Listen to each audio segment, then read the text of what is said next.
Good morning, students. Today we are going to read the definition of the supply and graphical analysis in the topic of theory of supply in the subject of economics O levels. So concentrate yourself. Here we are going to start, and here is the definition of the supply.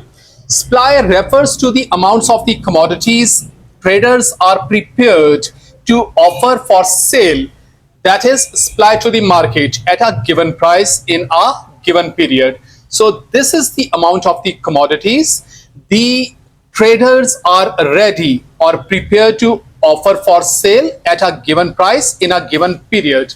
So this is the definition of the supply. As prices rise, more will be supplied. As prices fall, less will be supplied.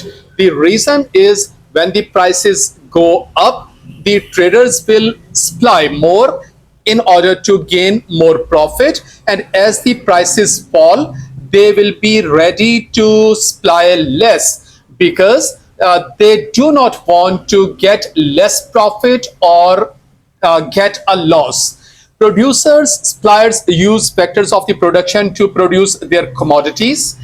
These factors of the production are what enables a producer to produce. They are land, labor, capital, and the entrepreneurship.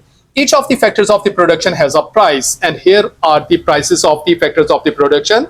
The first factor of the production is labor, and its price is wages. The next factor of the production is land, and its price is rent. The next factor of the production is capital, and its price is interest. And next is the entrepreneurship, and its price is profit. Next comes the definition of the joint supply.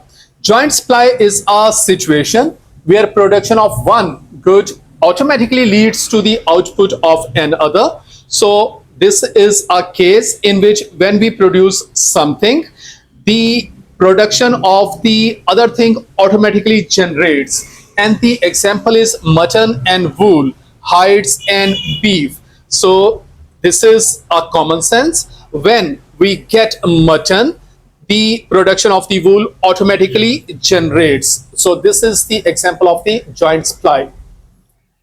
Next thing that we are going to read is the graphical analysis. The supply curve shows us how much of an item is supplied over a given period at different prices. So that is the graphical analysis. And here is the example.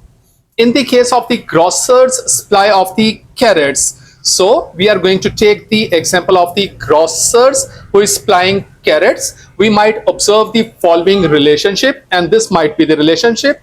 When the price is like 30 pence per kg, the quantity supplied is 5,000 kg. When the price goes down, the supplier will be willing to supply less, that is at 24,000 kg will be supplied. When price further goes down, so at 10 pence, he will be less willing to supply, and maybe the quantity supplied will be 3,000 kg. So this might be the relationship. So if we draw this relationship, it will appear as a figure below. We usually put price on the vertical axis and quantity supplied on the horizontal axis. The line connecting the observation is called the supply curve. So you can see here at 10, this is the quantity supplied. This is at 20, this is the quantity supplied, and at 30, this is the quantity supplied. And the line joining these points will show the graphical analysis. Why does the supply curve slope upward? Price and quantity supplied of a good have a direct and positive relation. So as the prices go up, the quantity supplied will go up. So this is the positive relationship. That's why the supply curve always slope upward. Therefore, at higher prices, suppliers will supply more of the product to make more profits.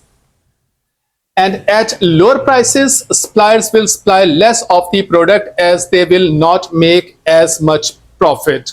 So this was the lecture, students, the definition of the supply and the graphical analysis in the topic of the theory of supply. And I hope so this will be much more easier for you to understand now. So read this lecture again, understand it, learn it, and make your notes. Thank you so much.